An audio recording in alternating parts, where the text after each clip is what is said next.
अच्छा, data wrangling क्या चीज़ होती है? डाटा को ज्वाइन करना, कंबाइन और रीशेप करना। अच्छा, ज्वाइन क्यों करना पड़ता है डाटा को? बाद दफ़ा हमारे पास मल्टीपल सोर्सेज से डाटा कलेक्ट हो रहा होता है, उनको कंबाइन करके, हाँ, उनको कंबाइन करके हमें एक डाटा फ्रेम या टेबल जो है बनाना पड़ता है। तो हम डाटा को जॉइंस जो है वो लगाते हैं। कंबाइन और रीशेप क्या है? हम डाटा की शेप्स को चेंज कर रहे होते हैं, जिसमें पिवोट वगैरह भी कर रहे होते हैं डाटा को। एक्सेल वगैरह में अगर कोई लोग काम करते हैं तो उन्हें आइडिया है इस चीज़ का। तो चलते हैं स्टेप बाय स्टेप, देखते हैं कि अच्छा, एक हायरार्किकल इंडेक्सिंग क्या चीज़ होती है? जब हमारे पास मल्टीपल इंडेक्सेस होते हैं, ठीक है, मल्टीपल इंडेक्सेस पे जो है वो काम भी किया जाता है। अभी समझ में आ जाएगा जैसे हम इसको देखते हैं।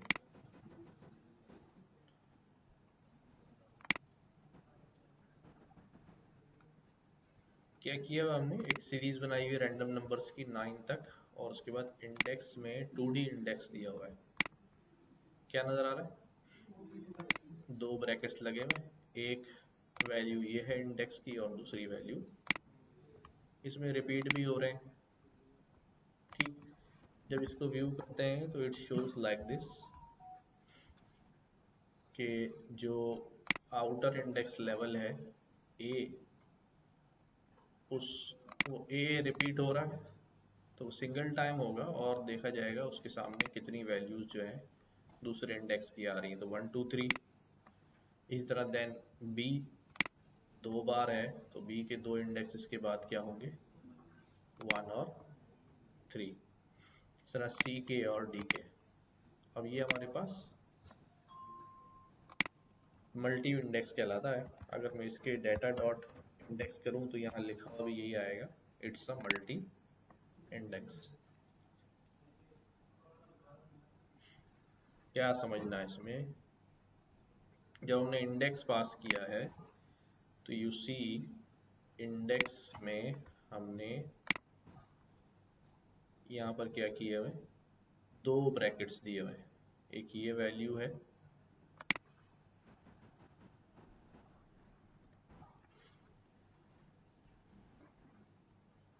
ठीक है,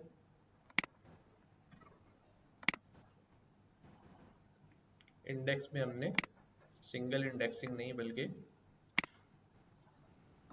डबल इंडेक्स दिए हुए, यानी इंडेक्स के अंदर इंडेक्स जो है वो 2D इंडेक्स बनाया हुआ। ठीक है, समझ आ रही बात? तो हाँ, ये नमपाई से रैंडम नंबर जनरेट हो रहे हैं यार।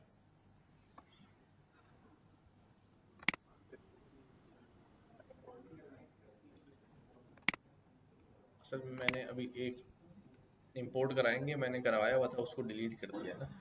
तो मैं पांडास भी नहीं कराया हुआ ना तो मैंने किया हुआ था, इस वजह से वो चल गया है।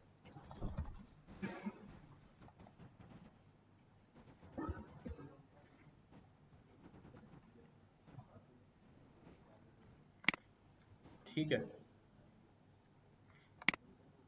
और सीरीज में से ज़ाहिर है जब वैल्यू करूंगा तो मुझे सिर्फ वैल्यूज जो है वो नज़र आएंगी।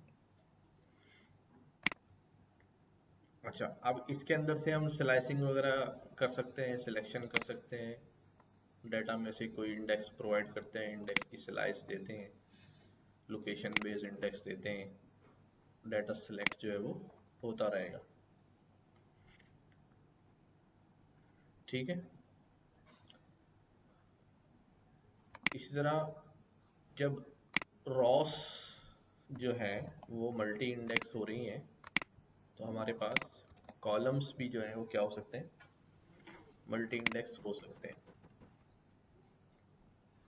लाइक यहाँ हमने ऊपर रॉ में भी दिए हैं और नीचे देखो कॉलम्स के अंदर भी हमने डबल इंडेक्सिंग जो है वो प्रोवाइड कर दी है।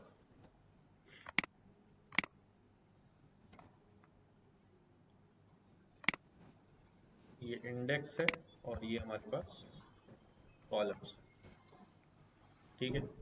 ये वैल्यूज, ये इंडेक्स में 2D इंडेक्स और कॉलम्स में भी 2D कॉलम्स। तो जब हम फ्रेम को देखते हैं तो ये रीड है, हो रहा है, रीडेबल है, क्या हो रहा है कि हमारे पास ओहायो में दो वैल्यूज हैं, तो कॉलम तो एक ही बनेगा ओहायो का, बट इसके आगे कौन कौन सी दो वैल्यूज आ रही हैं, ग्रीन एंड रेड, तो वो उसके सब कॉलम्स हो गए, ठीक है।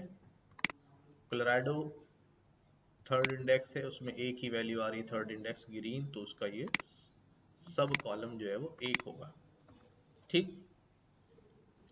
ये वाला तो आपको बताइए कि ये एक ए और बी बनेंगे, ए के दो इंडेक्स हैं और बी के दो इंडेक्स हैं।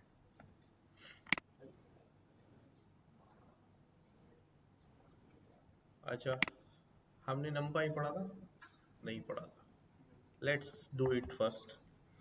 कि नंपाई हमारे पास क्या है, एक लाइब्रेरी है न्यूमेरिकल पाइथन, जो क्या करती है, ज़्यादा ज़्यादा क्या, 99.9% जो है वो नंबर्स पे काम करती है। किस पे, बहुत ज़्यादा फास्ट ऑपरेशन होता है इसका, एरे ही बनती है बेसिकली, एरे, ठीक है। हमने नंपाई इंपोर्ट किया हुआ है। नंपाई के हमारे पास बहुत सारे फंक्शंस हैं, जिसमें सबसे पहला फंक्शन में हम देखते हैं numpy डॉट एरे। ये एरे बना देता है, इसको मैं लिस्ट ऑफ नंबर्स प्रोवाइड करता हूँ, ठीक है। ये मुझे क्या रिटर्न करता है, एरे रिटर्न करता है।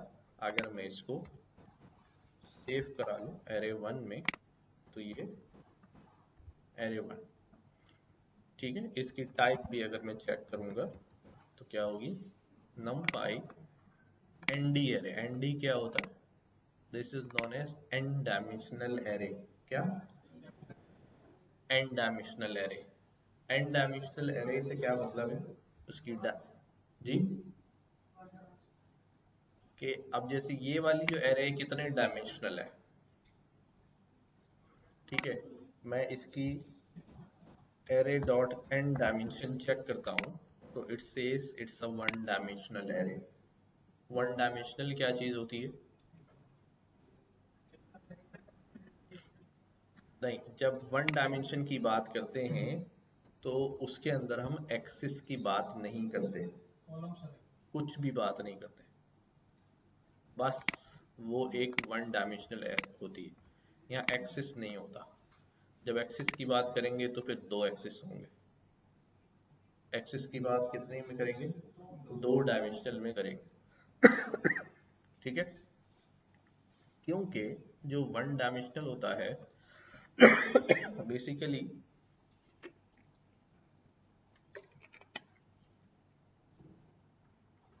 ये एक वेक्टर होता है। क्या होता है,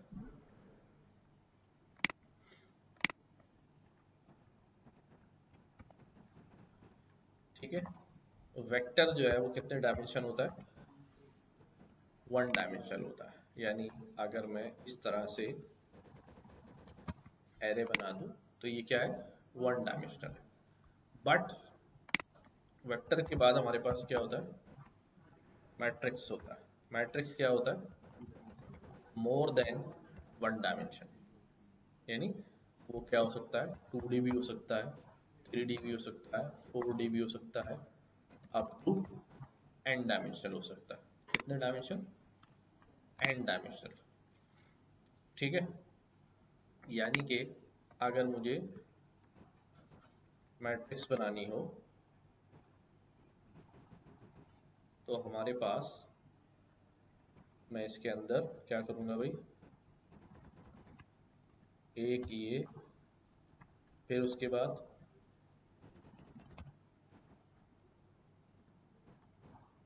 ये मैं क्या ऐड कर रहा हूँ, एक एक रॉ ऐड कर रहा हूँ ना।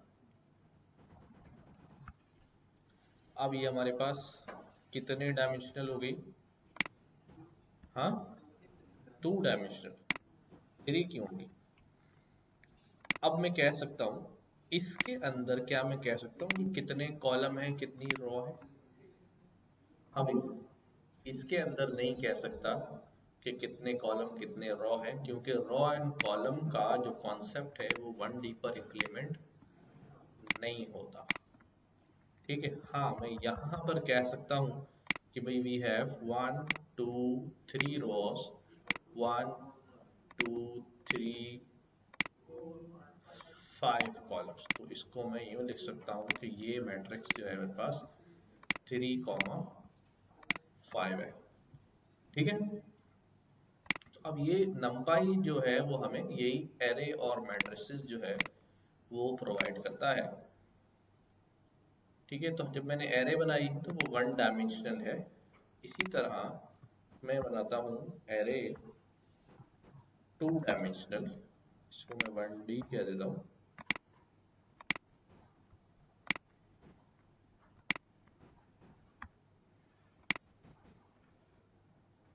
ये 1 डायमेंशनल, एरे 2 डायमेंशनल अगर बना रहा हूँ एनपी डॉट एरे, तो अब मैं क्या करूँगा, वही वाला काम करूँगा। पहले एक आउटर मैट्रिक्स बनाया, ठीक है, उसके बाद एक रॉ ऐड करी।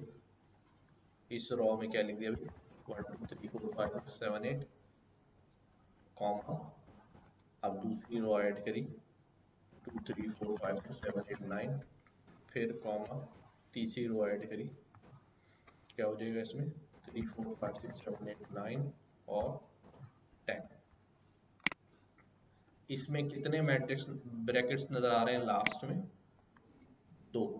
स्टार्ट में कितने नजर आ रहे हैं, ये पहचान होती है, देखकर आपको पता चल जाएगा कि ये कितने डायमेंशनल है। ठीक है, लाइक दिस। अब ये क्या बन गया हमारे पास, 2 डायमेंशनल एरे बन गया है, जिसको हम मैट्रिक्स कहते हैं। राइट, इसके अंदर मैं बता सकता हूँ, पहले मैं इसकी डायमेंशन चेक करता हूँ, array 2D dot n dimension, तो ये क्या रिटर्न करेगा मुझे, 2D। ठीक है, अच्छा 2D बन गया, तो अब मैं इसके अंदर क्या क्या चीजें चेक कर सकता हूँ, एरे 2D डॉट, जैसे मैं इसके अंदर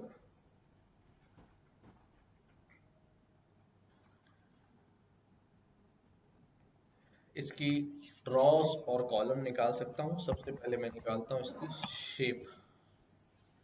शेप से मुझे क्या नजर आ रहा है, 3 रॉस एंड 8 कॉलम्स। ठीक है, ये शेप में अगर 2 वैल्यूज आ रही हैं तो इसका मतलब ये कितने डायमेंशनल है, 2 डायमेंशनल आ रहे हैं। अगर ये 3 डायमेंशनल होगा तो यहाँ शेप में तीसरी डायमेंशन भी शो होगी। अच्छा, अगर मैं इसको 3D बनाऊं, नाउ एक 3D एरे अगर क्रिएट करूं, तो मैं क्या कर रहा हूँ, 3D एरे बनाने के लिए मैं कहता हूँ np डॉट ए रेंज, जैसे पाइथन में रेंज का फंक्शन होता है, np में ए रेंज का फंक्शन है। मैंने कहा ए रेंज तुम ले लो 64 वैल्यूज क्रिएट कर लो। अगर मैं इसको यूं क्रिएट करूंगा ना, तो ये 1D 64 बना देगा।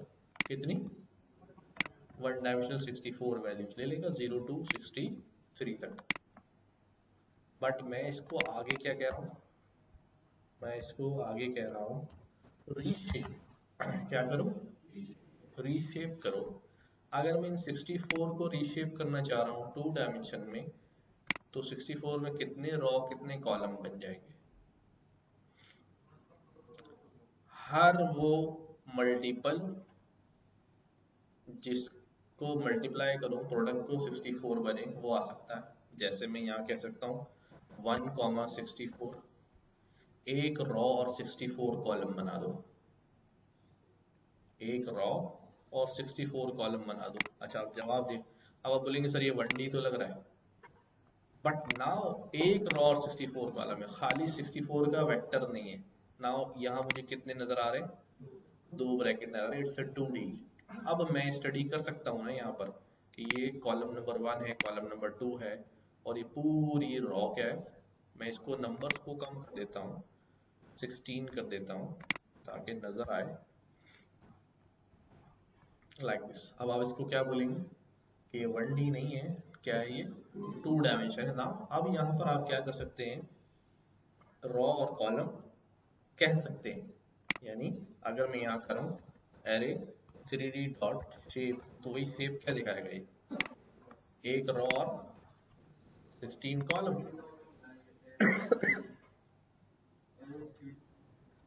3D अभी मैंने बनाया नहीं है ना, ये एरे एरे 2D, ठीक है, एरे 2D है, लेकिन मैंने 16 नंबर्स लिए, उसको रीशेप करके क्या बनाया, 2D बनाया। जब 2D बनाते हैं तो उसके अंदर एक्सेस ऐड हो जाता है। अब चूंकि एक ही रॉ है तो वो सारे एलिमेंट्स एक ही रॉ में आ गए ना। अगर मैं यूं भी कर सकता हूं, इसी को कह दूं कि भी 2 रॉ और 8 कॉलम बना दो, इससे भी 16 पूरे हो जाएंगे। Now it will look like this, 2 rows and 8 column. मैं कहूँ इसको 4 रॉ और 4 कॉलम बना दूं, ठीक है, 4 रॉ और 4 कॉलम बना दी। मैं कहता हूँ इसको भी 8 रॉ और 2 कॉलम बना दो। मैं इसको कहता हूँ भाई ऐसा काम करो, 16 रॉज एंड 1 कॉलम बना दो। अब ये कितनी रॉ है, 1 raw, second raw, third raw, and column कितने, 1। नाउ अब ये 2D है, लेकिन जब मैंने इसको रीशेप नहीं किया था, जब मैंने इसको सिंपल एरे बनाया था, तो ये फिर 1D था। यहाँ पर रॉ एंड कॉलम नहीं है, इसको मैं नहीं कह सकता कि एक रॉ और 8 कॉलम है। इसको एक रो और 8 कॉलम नहीं कह सकते, क्योंकि ये 1 डायमेंशनल है। इसमें ब्रैकेट भी कितने नजर आ रहे हैं मुझे, सिंगल नजर आ रहा है। ठीक हो गया। इसी तरह से मैं क्या कर सकता हूँ,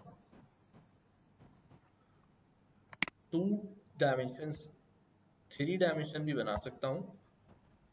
अरे 3 डायमेंशनल मैं कहता हूँ np डॉट ए रेंज, मैंने कहा अभी कितने 125 वैल्यूज ले लो और रीशेप कर दो, किसमें, 3 डायमेंशन में, 5 × 5 × 5 हो जाएंगे 125। 5 रॉ 5 कॉलम, और लास्ट वाला 5 का क्या होगा, अब देखते हैं लास्ट वाले 5 को सीखते हैं। मैंने यहाँ पर ले लिया 27, छोटा लेते हैं ना, 27। अब मैंने बोला कि भाई 3 रॉस 3 कॉलम्स और 3 कुछ और बनाओ। तो बेसिकली ये यूं नहीं है, ये ऐसे रीड किया जाता है, डेप्थ रॉस कॉलम्स। ये आखिर वाले जो 2 होते हैं ये रॉज और कॉलम होते हैं, और ये तीसरा होता है ये डेप्थ होता है। यानी इसको आप कॉपी भी कह सकते हैं कि जितने रॉज एंड कॉलम्स ये हैं उनकी जैसी कॉपी, विद सम, कॉपी का वर्ड इसलिए यूज नहीं करता कि वो आप समझेंगे सेम होंगे, बट सी अब मेरे पास आउटपुट कैसा है, लाइक दिस। अब हो क्या रहा है, ये 3D है, ये एक मैट्रिक्स है, ठीक है, 3 × 3 का, उसके पीछे एक और मैट्रिक्स है, उसके पीछे एक और मैट्रिक्स जो आपको यूं नजर आ रहे हैं। तो अगर मैं यहाँ पर दिखाऊं आपको एरे 3D, फिर आपको इसकी इमेज से समझ में आ जाएगा मैं क्या कह रहा हूँ। दिस इज आ 3, ये वाली देख लें आप, this is a 3 dimensional 3D object बन रहा है। ये फ्रंट वाला है, 0 इंडेक्स, 1 इंडेक्स और 2 इंडेक्स, ठीक है, समझ आ रही बात। डेप्थ इसके अंदर से जो हमने बनाया है जो फर्स्ट एलिमेंट होता है वो डेप्थ होता है। अगर मैं इसको चेंज करूं, मैं कहूँगा इस काम करो, डेप्थ जो है वो कर दो आप कितने, 9। अब यहाँ पर क्या फैक्टर दूं कि 27 पूरे हो जाए, 1 1 रॉ 3 कॉलम, कितने, एक रॉ बनाओ और 3 कॉलम हो, तो now you will see a different output. ये देखो 3D है, एक रॉ है, एक रॉ है, कितने कॉलम है, और डेप्थ कितनी होगी 1, कितनी कॉपियां होंगी, 2 3 4 5 6 7 8 9। ठीक है। अच्छा, हम और देख लेते हैं, और एग्जांपल देखते हैं जी।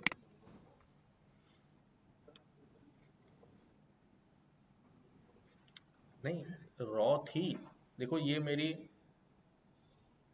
अगर उंगलियों को देखो आप, सिर्फ इन चारों को देखो, तो इसकी डायमेंशन क्या होगी, 3 कॉलम, कितनी रॉ है, 4 रॉ। ठीक है। अगर मैं लिखूं दो 2,3,4, तो फिर इसके पीछे क्या हो जाएगा भाई, एक और लग जाएगी। ठीक है, अभी भी ये क्या है, आगे से कितना है, 3,4, लेकिन उसके पीछे कितना है, एक और है, तो डेप्थ कितनी हो गई, 2 हो गई। डेप्थ कितनी हो गई, 2 हो गई। नाउ सी, मैं इधर दिखाता हूँ, अरे 3D np dot a range, मैंने यहाँ पर कहा कि यार एक काम करो, आप 12 एलिमेंट्स ले लो और रीशेप, दो डेप्थ बनाओ, और कितने कितने की, 2,3 की, बल्कि इसको 3,2 कर देता हूँ। ठीक है। अब 3 बाई 2 के कितने मैट्रिसेस आएंगे, 2 मैट्रिसेस आएंगे। नाउ सी, 3/2 के 3 रॉस और 2 कॉलम के कितने नजर आ रहे हैं, एक दूसरे के नीचे नहीं है, बेसिकली कहाँ है, पीछे, बेसिकली पीछे है। ठीक है। अब अगर मैं कहता हूं कि भाई 3/2 के नहीं, 3 रॉज और 2 कॉलम के नहीं, बल्कि एक रॉ और 6 कॉलम के बना दो, अब मुझे बताओ रॉ कितनी नजर आएंगी, उस एक इस वाली कॉपी में रॉ कितनी नजर आएंगी, एक नजर आएगी। इस वजह से वो एक नजर आ रही है आपको, वहां पर जो नजर आ रही थी वो एक नजर आ रही थी, कि मैंने 9 रॉस ले ली थी। तो अब ये एक है, और इसके पीछे, यानी एक उंगली के पीछे अब उंगली होगी करेक्ट। ठीक है। तो this is how numpy array works. Basically हमारा जो पांडास है वो उसके पीछे भी सारा numpy जो है वो इम्प्लीमेंटेड है।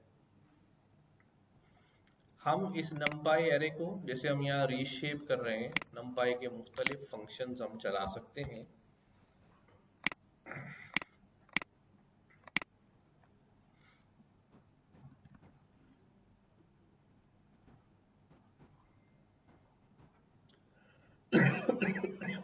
ये मेरे पास एरे 1D है, इस एरे 1D का मैं क्या कर सकता हूँ, मिनिमम वैल्यू मालूम कर सकता हूँ। ठीक है। एरे 1D का क्या कर सकता हूँ मैं, मैक्स भी मालूम कर सकता हूँ, एरे 1D का मीन भी मालूम कर सकता हूँ। ठीक है। एरे 1D का मैं तो स्टैंडर्ड डेविएशन भी मालूम कर सकता हूँ। तो सारी मैथमेटिकल कैलकुलेशंस जो हैं वो यहाँ पर एरे के अंदर जो है वो हो सकती है। ठीक है। एरेस को मैं जोड़ भी सकता हूँ, नई एरे बना सकता हूँ, एरेस को ब्रेक कर सकता हूँ। ठीक है। मज़ेदार बात ये होती है कि जैसे मैंने पांडास बताई थी, numpy holds a vectorize operation. अगर मैं आपको पाइथन का एक लिस्ट दे दूं, और फिर मैं आपसे कहूँगी पाइथन के लिस्ट के हर मेंबर को क्या करना है, 10 से मल्टीप्लाई करना है। क्या करेंगे आप, जल्दी से ये करेंगे लिस्ट, और क्या करूँ, अब फॉर लूप लगेगा, फॉर नंबर इन लिस्ट। जल्दी से आप क्या करेंगे, जो नंबर आएगा उसे 10 से मल्टीप्लाई करेंगे। फिर उसके बाद क्या करेंगे, इस रिजल्ट को भी आपने क्या करना पड़ेगा, स्टोर करना पड़ेगा। और स्टोर करने के लिए क्या बोलेंगे भी, लिस्ट 10 में इसको क्या कर दो, अपेंड करते जाओ, एंड फाइनली लिस्ट 10 जो है वो शो करा दो। हो गया। यहाँ हमें हर एक को लूप करना पड़ा, बट अगर ये लिस्ट जो है वो नंपाई एरे होती ना, np डॉट एरे, मैं इसको नंपाई एरे में कन्वर्ट कर लेता, फिर मुझे सिर्फ क्या करना पड़ता, किसी लूप की जरूरत नहीं होती। ठीक है, अगर मुझे कोई 2D लिस्ट मिल जाए, 3D लिस्ट मिल जाए, और मुझे हर एलिमेंट को मल्टीप्लाई करना हो, तो लग पता जाएगा कितने लूप चलाने पड़ेंगे। बट अगर मेरे पास क्या मौजूद है, नंपाई मौजूद है, तो मैं क्या कर सकता हूँ, जल्दी से उसको डिवाइड कर सकता हूँ सबको 100 से, तो पूरी लिस्ट पे वो ऑपरेशन जो है वो अप्लाई हो जाता है, पूरी एरे पे वो ऑपरेशन अप्लाई हो जाता है। लूप की जरूरत नहीं पड़ती जब हम वेक्टराइज ऑपरेशन कर रहे होते हैं, और नंपाई हमें वेक्टराइज ऑपरेशन प्रोवाइड करता है। ठीक है, बात समझ में आई।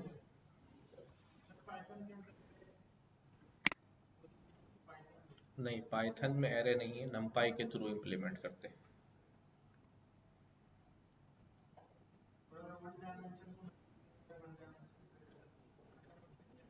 वन डायमेंशन एरे को, अब देखो यहाँ पर जारे, क्योंकि ये एरे और मैट्रिक्स हो गए, सुनो बेटा, क्योंकि ये एरे और मैट्रिक्स हो गए, ठीक है, और हमने स्कूल में पढ़ा हुआ है कि matrix multiplication is a different task ना, याद है। अगर मैं एक एरे बनाता हूँ,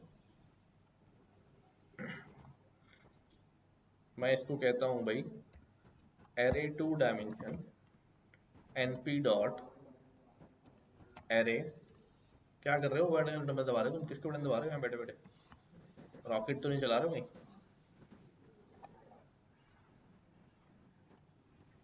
कितने डायमेंशन एरे बनेगी, 2 डायमेंशन बनेगी। एरे 2D, मैंने कहा ये A है और ये B है।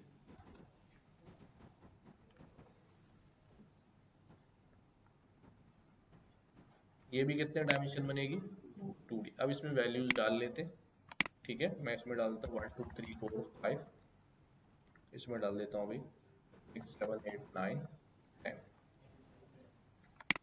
इसके अंदर लिख देता हूँ मैं 2 4 6 8 10, इसके अंदर लिख देता हूँ मैं,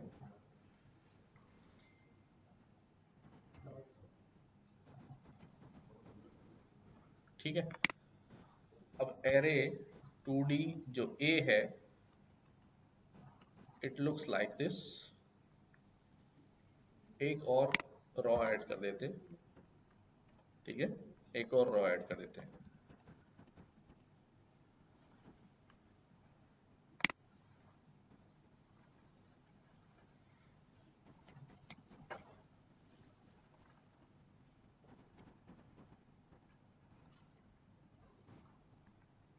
ठीक है, एरे 2D A जो वैसी दिख रही है, और एरे 2D B जो है वो ऐसी दिख रही है, ठीक है। अब मैं इन दोनों मैट्रिसेस को क्या करना चाहता हूँ, मल्टीप्लाई करना चाहता हूँ। Array 2D A multiply by array 2D B,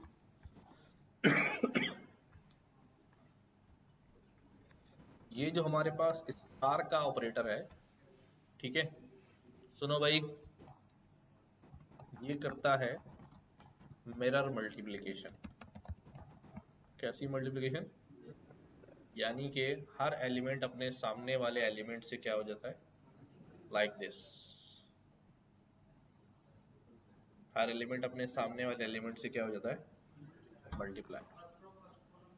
ji ji, her index अपने सामने वाले इंडेक्स से क्या हो जाएगा, 2 1 ज़ा 2, 4 2 ज़ा 8, 6 3 ज़ा 18, 8 4 ज़ा 32, 10 5 ज़ा 50, ऐसे ही नजर आ रहे हैं?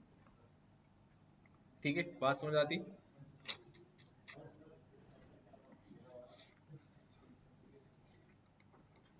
मिरर में हर एलिमेंट अपने सामने वाली मैट्रिक्स से क्या हो जाता है भाई, ये इंडेक्स, ये वाला इंडेक्स अपनी पोजीशन वाले इंडेक्स से मल्टीप्लाई हो जाएगा, ये इससे हो जाएगा, ये इससे हो जाएगा, अपने अपने सामने वाले से हो जाएगा। यानी इसका इंडेक्स क्या है, 0 0, इसका इंडेक्स क्या है, 0 0 0 0, दोनों मल्टीप्लाई हो जाएंगे। इसका इंडेक्स सेम है, तो इसका मतलब ये हुआ कि ऐसी सूरत में दोनों मैट्रिक्स का एक जैसा होना भी, उनकी शेप का सेम होना भी, अगर शेप आगे पीछे होगी तो मल्टीप्लिकेशन नहीं हो पाएगी।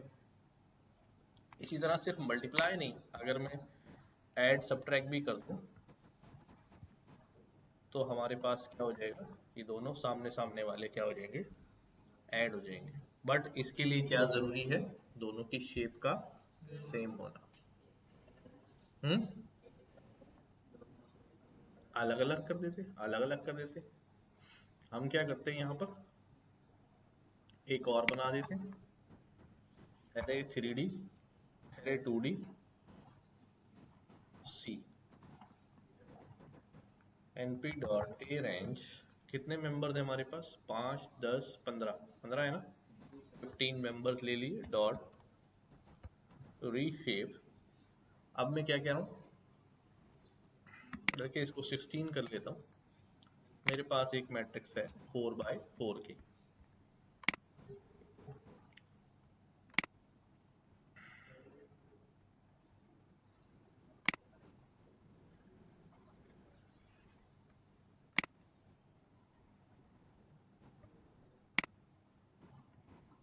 ठीक है। एक एरे ये है और एक एरे ये है, इन दोनों में फर्क है, सी और बी में फर्क है, ठीक है। अब मैं कह रहा हूँ सी और बी को ऐड कर दो, एरे 2D सी और प्लस कर दो एरे 2D ए या बी, कोई से भी ले लो, ठीक है। कह रहा इसकी शेप कितनी है, इसकी शेप 3 बाय, दोनों नहीं हो सकते। मल्टीप्लाई करने अगर जाऊं तो नहीं हो सकते, एक जैसा होना। बट हमने ये बात पढ़ी थी कि जो मैट्रिक्स के ऑपरेशंस होते हैं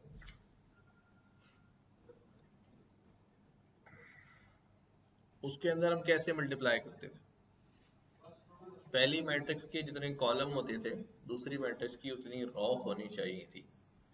तो क्या ये हो सकता है, पहली मैट्रिक्स के कॉलम कितने, 4, उसकी रॉ कितनी है, नहीं हो सकता, ठीक है। मैं यहाँ पर कुछ ऐसा करता हूँ,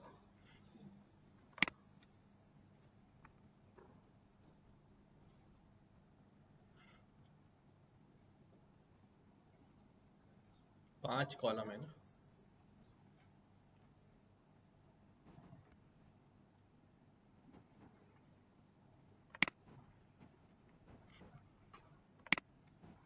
ठीक है, 5 रॉज इन 5 कॉलम। अब मैं यहाँ पर चेक करता हूँ, एरे 2D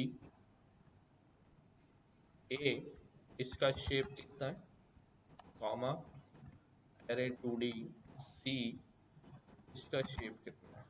अब ये बताओ, अब ये दोनों मल्टीप्लाई हो सकते हैं, पहली मैट्रिक्स के कॉलम और दूसरी मैट्रिक्स की रॉस। अच्छा, ये मिरर मल्टीप्लिकेशन तो नहीं हो सकती, मिरर मल्टीप्लिकेशन नहीं हो सकती, क्यों नहीं हो सकती? क्योंकि दोनों का जो शेप है वो अलग अलग है, ये नहीं होगा। बट हम क्या करते हैं, यहां पर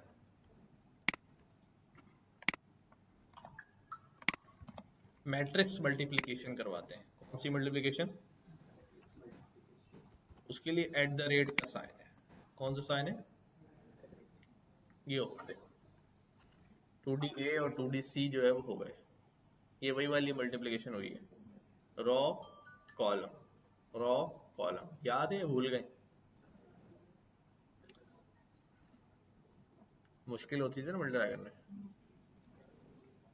हैं?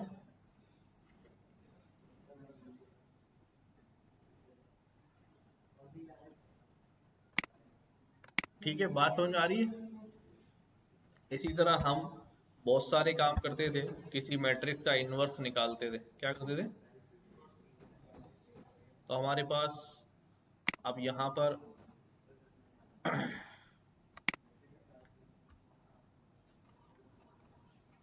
मैट्रिक्स को सॉल्व करना, इनवर्स निकालना, ये सारे फंक्शंस जो हैं वो मौजूद हैं किसके अंदर?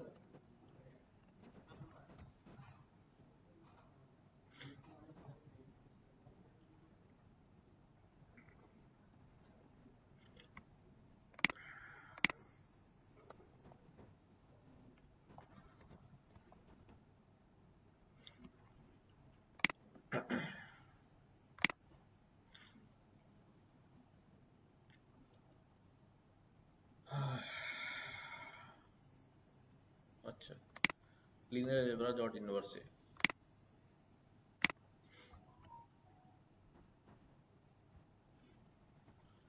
एनपी के अंदर हम एक और ये इस्तेमाल करेंगे, लीनियर अलजेब्रा। इसके अंदर हमारे पास इनवर्स का फंक्शन है।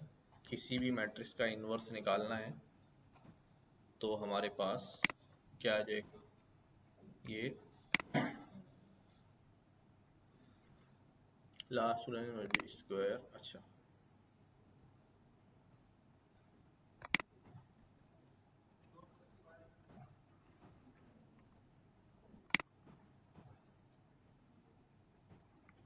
कौन सी स्क्वायर है हमारी? कोई स्क्वायर है? सी वाली है ना? सी तो लिखा था मैंने। डिटर्मिनेंट, हाँ वो खुद ही निकाल लेता है, वरना तो मना कर देता है। अरे 2D C डिटर्मिनेंट का एरर तो नहीं, हाँ, आ रहा है। सिंगुलर मैट्रिक्स, अगर किसी कोई मैट्रिक्स सिंगुलर मैट्रिक्स होती है तो उसका इनवर्स नहीं निकलता। याद है? सिंगुलर मैट्रिक्स क्या होती है कि उस मैट्रिक्स को खोलते हैं, डिटर्मिनेंट निकालते हैं उसका, तो क्या आ जाता है? वो जीरो आ जाता है। तो ऐसी मैट्रिक्स का इनवर्स नहीं निकलता। खैर, तो ये सारे ऑपरेशन जो है परफॉर्म होते हैं। अब हम वापस आ जाते हैं, हम जो काम कर रहे थे, एंड दैट वाज के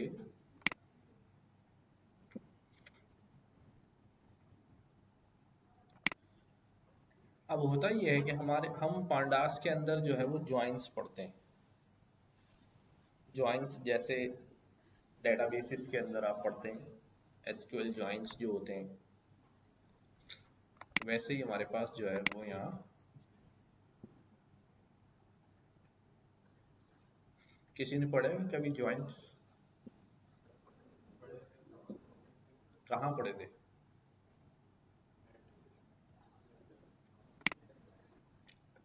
हाँ, मैट्रिक में? कौन से सब्जेक्ट में पढ़ लिए?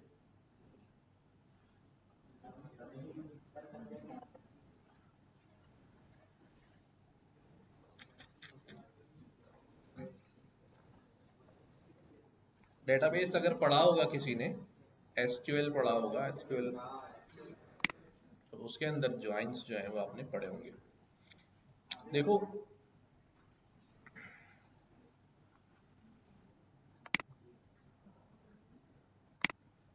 मैं कुछ डेटा अपलोड कर रहा हूँ, फिर बताता हूँ ज्वाइंस।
देखो एक डेटा मैंने लोड किया है।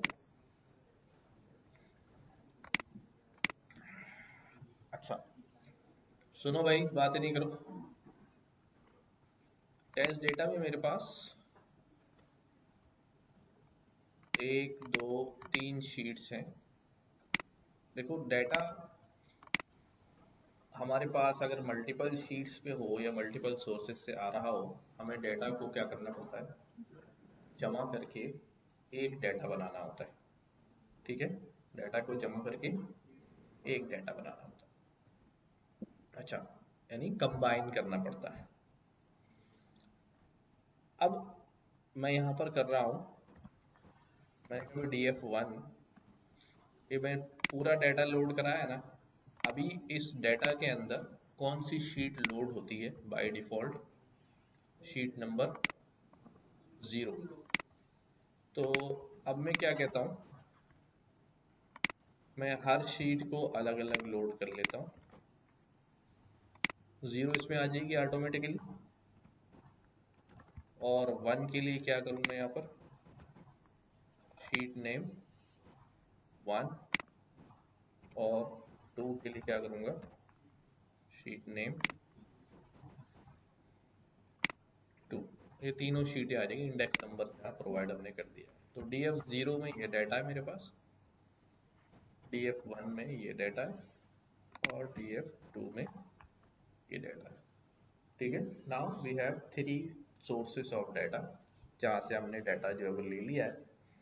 मैं क्या करना चाह रहा हूँ, हम्म,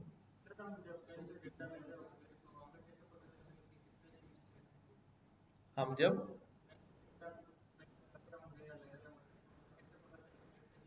देखो अगर हमारे पास सोर्स जो है वो ऐसे ही एक्सेल वगैरह से आ रहा है तो हमें पता चल जाता है वहाँ पर। अदरवाइज अगर हम किसी सर्वर से डाटा ले रहे हैं तब भी हमें पता चलता है कि वहाँ कितने टेबल्स हैं, कितने अलग अलग जो है ना डेटाबेस में क्या क्या टेबल है, वो नॉलेज होती है। क्यों?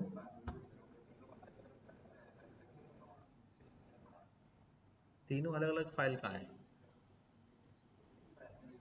एक ही फाइल है टेस्ट डेटा की, उसके अंदर sheet index 0, sheet index 2, sheet index 3। तो उसी फाइल को बार बार रीड करा रहा हूँ, उससे बोल रहा हूँ पहली दफ़ा शीट 0 रीड करके लाओ, फिर ये और फिर ये। ठीक है, अब सीन ये है कि मेरे पास 0 और 1, दो ये डेटा सेट्स हैं, दो डेटा फ्रेम्स हैं। मैं इनको क्या करने लगा हूँ, मैंने कहा अभी df pd dot concat, concatenate कर दो। स्ट्रिंग में पढ़ा था ना कॉन्कैटिनेशन, दो स्ट्रिंग्स आपस में क्या हो जाते हैं, जोड़ दिए जाते हैं। तो यहाँ पर भी क्या है, कॉन्कैटिनेट करना है। किस किस को कॉन्कैटिनेट करना है, df0 और df1 को कॉन्कैटिनेट करो।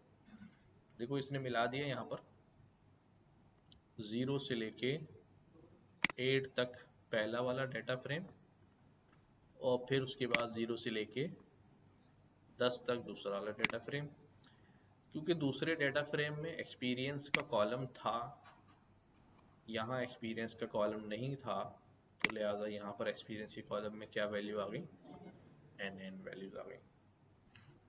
ठीक है, बाकी इंडेक्स क्या मसला हो गया, इंडेक्स क्या हो गए हमारे पास, रीसेट हो गए। मैं यहाँ पर क्या देता हूँ, इस जो डाटा बना है इसको नाम रख देता हूँ, क्या रख देता हूँ,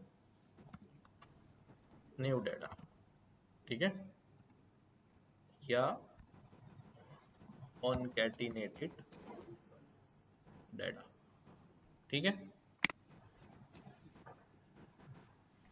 कॉन्कैटिनेटेड डाटा ऐसा होता है जब आप कॉन्कैटिनेट करते हैं तो फिर कुछ वैल्यूज ऐसे हो जाती हैं, मिसिंग आ जाती।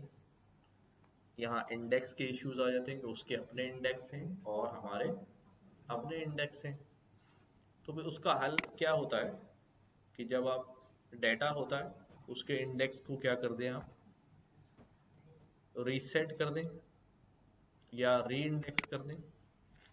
अब मैंने इसको बोला री इंडेक्स कर दो, तो उसने री इंडेक्स किया 0 1 2 3।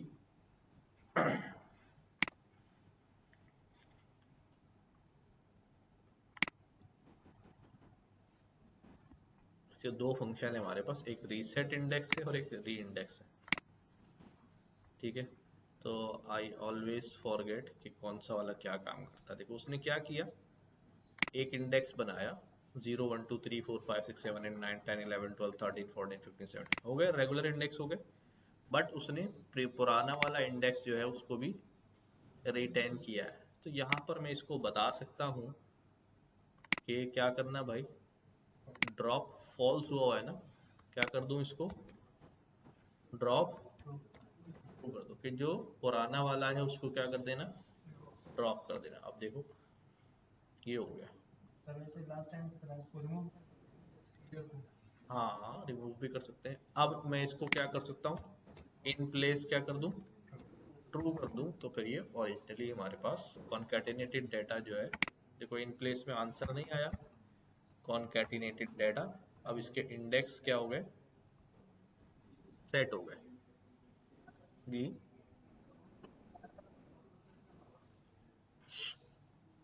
दोनों दोनों शीट्स में अलग कॉलम कॉमन है ही नहीं, तो यही होगा ना कि जो डाटा इनके कॉलम्स में मौजूद था वहां इसका कॉल आ जाएगा, उसके नीचे दूसरे वाले एन एन हो जाएंगे। यही तो मैंने बताया कि देखो एक्सपीरियंस में यहाँ एन एन क्यों है, बिकॉज एक्सपीरियंस का कॉलम डी एफ जीरो में था ही नहीं, डी एफ वन में था तो उसकी वैल्यूज आ गई, पर स्पेस तो क्रिएट हो जाएगा ना, तो उस स्पेस जो क्रिएट हुआ है वहाँ खाली जगह पे क्या आ जाएगा, एन एन आ जाएगा। तो जो, ठीक है, हाँ हाँ पूछो। ड्रॉप क्या है, जब वो रीसेट इंडेक्स करते हैं तो वो नया इंडेक्स प्रोवाइड कर देता है 0 1 2 3, लेकिन पुराना वाला इंडेक्स भी लिखा रहता है। तो जब ड्रॉप ट्रू कर देते हैं तो जो पुराने इंडेक्स का कॉलम आ रहा होता है उसको क्या कर देता है, ड्रॉप कर देता है। ठीक है, दिखा दूं दोबारा, D F zero, D F one, D F two, concatenated data, drop को क्या करता हूं अभी, फॉल्स। देखो आ रहे हैं, नए इंडेक्स आ रहे हैं और पुराना भी आ रहा है। तो मैं अगर इसको कर दूं क्या, ट्रू, पुराना जो है वो गायब हो जाएगा। ठीक है, अच्छा। अब ये हो गया कॉन्केटिनेट करना। मैंने कैसा कॉन्केटिनेट किया, दो डेटा फ्रेम्स को जोड़ा है। कैसा जोड़ा है भाई, ना ना, मेरे पास एक डेटा फ्रेम ये है, दूसरा डेटा फ्रेम ये था, दोनों को कैसा जोड़ा है मैंने, ऊपर नीचे। ये हमने कहाँ बताया, ये दोनों तो यूं भी जुड़ सकते थे ना, यूं जोड़े है ना, ठीक है यूं जोड़े है ना, ऐसे ही किया ना। जब पानी पी ले भाई, आखिरी ना हो जाए हिचकी, सब काम मैं कर दूं, मैं तुम्हें सिर्फ दफना के आ जाऊंगा, तुम्हारी हिचकी जो आखिरी होगी ना ये, वो भी हमारे के लिए पड़ जाएगा। ऐसा क्या पढ़ा दिया, हिचकियां लगा दी, मर गया हमारा बच्चा। तो अभी ये सीन हुआ है कि जब हमने इसको कॉन्केटिनेट किया है, हाँ, तो ये वाली स्पेस क्रिएट हुई जहां पर क्या आ गया, एन एन वैल्यूज आ गई। तो ये, तो अभी यूं हुआ है ना, ये ज़ाहिर है ये यूं भी हो सकता था कि भाई हम इसको यहाँ ऐड कर लेते और वो स्पेस वगैरह जो है पॉसिबल है कि इधर भी आ जाती स्पेस रॉ में, हो सकता है वो स्पेस ऊपर आ जाती। तो ये हमने कहाँ डिफाइन किया, ये हमने डिफाइन किया कॉन्केटिनेट में। बाय डिफॉल्ट उसने क्या किया,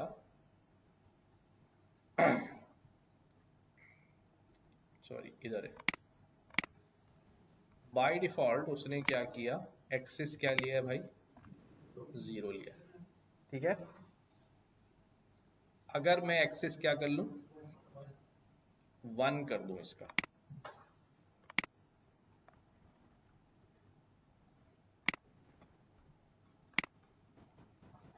तो अब ये कहाँ ऐड हो जाना से, बराबर में ऐड हो जाना है। सी, अब नीचे नहीं है, इधर ऐड हो गया और यहाँ स्पेस क्रिएट हुआ, तो क्या आ गया भाई, एन एन वैल्यूज आ गई। ठीक है, ऐसे ही हो रहा। तो कॉन्केटिनेट जो है वो एक्सिस 0 पे भी हो सकता है और 1 पे भी हो सकता है। 1 पे कब करेंगे, जब हमारे पास दोनों डेटा सेट्स के अंदर अलग अलग कॉलम्स हैं और मैं डेटा के कॉलम्स बढ़ाना चाह रहा हूँ ना, मेरे पास 10 फीचर यहाँ पर हैं, अगले डेटा में 5 फीचर्स और हैं, वो इधर मैंने इसके साथ लगाने हैं, तो सारे फिर मैं कैसा करूँगा इसको, एक्सिस 1 पे वर्टिकल एक्सिस के ऊपर डाल दूंगा। और अगर सेम डेटा सेट है, सेम नाम है, एक आध कॉलम का फर्क है और मैं नंबर ऑफ रिकॉर्ड्स बढ़ाना चाह रहा हूँ, तो रिकॉर्ड्स को कहाँ ऐड करूंगा, नीचे ऐड करूंगा। दो चीजें हमारे पास होती है ना, एक होता है क्या, एक हमारे पास होता है फीचर्स, जिनको हम क्या कहते हैं, कॉलम्स। ठीक, और एक हमारे पास क्या होता है भाई,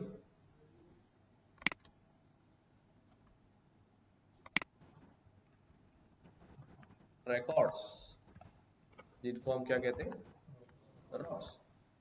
अगर मुझे अपने डेटा में कॉलम्स ऐड करने हैं, तो फिर मैं दो मैट्रिसेस को कैसे ऐड कराऊंगा, लाइक दिस, है ना। इससे क्या इंक्रीज होंगे, कॉलम्स इंक्रीज हो जाएंगे। और अगर मैंने डेटा में क्या करना है, रॉज ऐड करनी है, तो दूसरा मैट्रिक्स कहाँ आ जाएगा, नीचे आ जाएगा। ठीक है, ऐसे ही होगा। अब कोई बेवकूफ आदमी होगा जो ये हरकत करेगा कि भाई रॉ ऐड करेगा और कॉलम का नाम और डेटा जो है वो चेंज होगा। तो एज के कॉलम में ऊपर तो एज आ रही होगी, नीचे अब्बा का नाम आ रहा होगा। भाई ऐसा तो नहीं होगा ना, दोनों कॉलम्स में एज के नीचे एज आना चाहिए, जब भी तो एज का कॉलम बढ़ेगा। तो ये उस वक्त आपको ही डिसीजन लेना पड़ेगा कि यार हमें क्या करना है। बाज़ औक़ात ऐसा होता है कि डेटा तो सेम होता है, एक डेटा फ्रेम के अंदर लिखा हुआ एज और एक डेटा फ्रेम के अंदर लिखा हुआ है स्टूडेंट एज। आपको मालूम है दोनों स्टूडेंट्स की एज ही है, पर डेटा क्या है, सेम है, कॉलम नेम में थोड़ा सा क्या है डिफरेंस है, तो कोई बात नहीं, बाद में एडजस्ट कर लेंगे। या तो आप पहले कॉलम को रीनेम करके बाद में ले आओ, या डेटा को ले आओ, बाद में देख लेना स्टूडेंट एज करना है या एज करना है।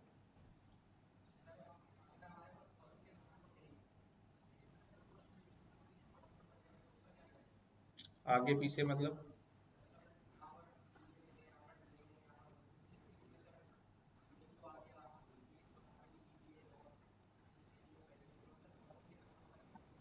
हम्म, अब आपने कॉन्केटिनेट ही करना है उसको, है ना। तो अब उसमें आप, हाँ, तो या तो कॉन्केटिनेट करने से पहले तरतीब सीधी करें, ठीक है, और कुछ ना कुछ तो करना पड़ेगा ताकि वो एडजस्टमेंट जो है वो उनकी हो जाए। आप डेटा डेटा फ्रेम बना लें कहीं से भी डेटा लेके, फिर कॉलम को रीसेट करना हमें आता है, कॉलम को रीनेम करना भी आता है, कॉलम की तरतीब को भी चेंज करना आता है। पहले तरतीब चेंज कर लें, बाद में कॉन्केटिनेट में डाल दें।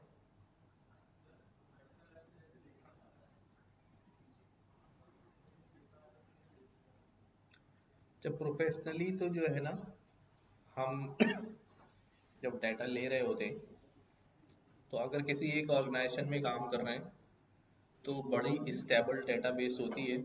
वहाँ ये कॉलम के नामों का डिफरेंस जो है वो आता ही नहीं है, क्योंकि वो डेटाबेस एडमिन जो है वही मैनेज कर रहा होता है, तो ये डिफरेंस कम होते हैं। लेकिन अगर आ जाते हैं कहीं से, तो फिर हम एट अवर एंड उसको हैंडल जो है वो करना पड़ता है, क्योंकि हम जाके पेरेंट डेटाबेस को तो चेंज नहीं कर सकते। वहाँ पर पता नहीं क्यों उसने वैसा रखा हुआ है। हम अपने पर्पस के लिए, हमें राइट्स भी नहीं होते, और अगर राइट्स हों भी तब भी हम जाके नहीं करेंगे। क्यों? क्योंकि पता नहीं कितने लोग उस डेटा फ्रेम के, उस डेटा टेबल के उस कॉलम को एक्सेस करके डेटा भेज रहे होंगे। आप जाके चेंज करके आ जाओ, पूरी ऑर्गेनाइजेशन स्टक हो जाएगी, ये क्या हो गया, है ना? ऐसे ही होगा ना। वहाँ पर एज लिखा हुआ था, वहाँ स्टूडेंट एज लिखा था, आपने कहा यार मेरे पास तो एज है, जाता हूँ मैं, एक्सेस भी है मेरे पास डेटाबेस के अंदर, टेबल का नाम चेंज करके क्या कर देता हूँ, एज करके आ जाता हूँ। अब जिसने जो जो स्टूडेंट एज पे क्वेरीज लिखी होंगी डिपार्टमेंट्स में, उनका क्या होगा? सारे कोड पड़ जाएंगे उनके, सारी क्वेरी फेल हो जाएंगी, क्या हो गया, अभी स्टूडेंट एज आएगी। तो ऐसा नहीं करेंगे। आपको जो काम करना होगा वो आप फैच करने के बाद अपने सिस्टम में करेंगे। एक्सेल से ना भी करें, आप जैसे मैंने यहाँ डाटा आप फैच कर लिया, ठीक है, फैच करने के बाद यहाँ मैं देख रहा हूँ कि यार ये सेल्समैन आईडी है, इसको सिर्फ आईडी कर दो, तो आपने पास करके अपना काम चला लो। आपको सबकी जिम्मेदारी लेने की क्या जरूरत है कि अभी जाके पेरेंट में चेंज कराऊं? हाँ, ठीक है। अच्छा, कौन? हाँ, एक्सेल पे।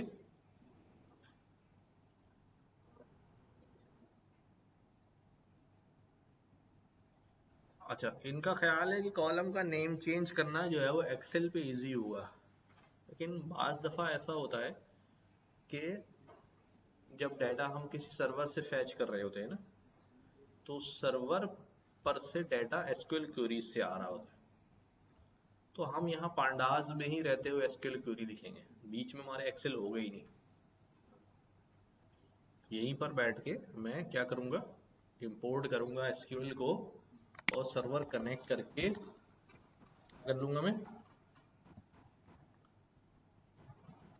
अब एसक्यूएल की क्वेरीज पांडास के थ्रू लिखूंगा, सर्वर कनेक्ट करके, और डाटा यहाँ फैच कर लूंगा। तो बीच में एक्सेल तो है ही नहीं मेरे पास। एक हमारे लिए कहना बड़ा आसान लग रहा होता है कि यार चलो एक्सेल अगर हमारे सिस्टम में है तो क्या मसला है, बट जो पाइपलाइन ऑफ वर्किंग होती है वहाँ की, ये सारी जो है ना, उसके अंदर कोई तीसरी सोर्स ऐड करना, एक लेयर ऐड करना, वो मसाइल होते हैं। ठीक है, आपके सिस्टम लेवल पे तो ठीक है, क्योंकि अगर आप किसी ऑर्गेनाइजेशन में काम कर रहे हैं तो पहली बात तो आपको डायरेक्ट डाटा का एक्सेस होगा ही नहीं। कोई बंदा होगा, आप उसे ईमेल करेंगे भाई ये चीज़ चाहिए, ये कॉलम चाहिए, वो जाएगा एसक्यूएल क्वेरी चलाएगा अपने पास, एक्सेल में सेव करेगा, आपको ईमेल करेगा ये लो, फिर आप उस डाटा पे वर्किंग करेंगे। ठीक है, तो ये होता है, हर लिमिटेशंस जो है ऑर्गेनाइजेशन की होती हैं। हाँ, जब आप पुराने वर्कर हो जाते हैं, लोगों का भरोसा हो जाता है, तो फिर आपको राइट्स भी आहिस्ता आहिस्ता चीज़ों के क्या हो जाते हैं, बढ़ने लगते हैं, खुद ही मिल जाते हैं, क्योंकि आपको कॉन्फिडेंस आया था कि नहीं ये बंद नहीं मारेगा। ठीक है, या बाज़ दफ़ा जो है ना सेटिंग आपकी बनी हुई होती है, तो आप एडमिन का यूज़र पासवर्ड चला के खुद ही लेना देना जो है वो कर रहे होते हैं।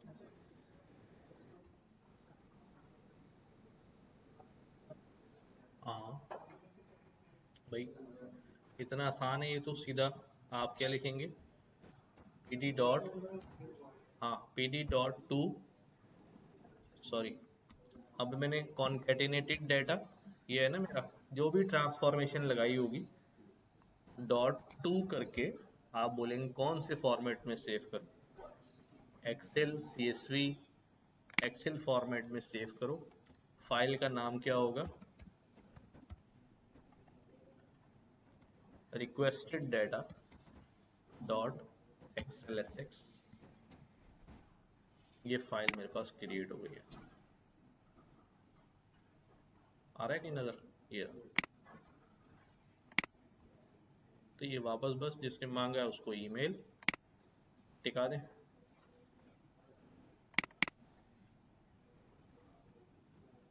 ठीक है, CSV और एक्सेल में ये ढूंढ के आना। ठीक है, असल में CSV जो होती है वो ढूंढ के आना ना। चलो ठीक है, what is the difference between CSV file और एक्सेल फाइल? अच्छा, इंपॉर्टेंट कॉन्केटिनेट करना नहीं है, इंपॉर्टेंट है मर्ज करना। कॉन्केटिनेट करना बड़ा आसान है, आपने डेटा उठाया, नीचे लगाया, साइड में लगाया। मर्ज की जो क्वेरीज हैं वो इंशाल्लाह अगली क्लास में हम पढ़ेंगे, वो बड़ी इंपॉर्टेंट है। ठीक है, नहीं मुश्किल मुश्किल कोई चीज़ नहीं होती ज़िंदगी में। ठीक है, समझ में आ जाएगी तो ठीक है, नहीं समझ में आएगी तो मुश्किल है। तो समझ में आ जाएगी अच्छे से, और इंशाल्लाह यू विल सी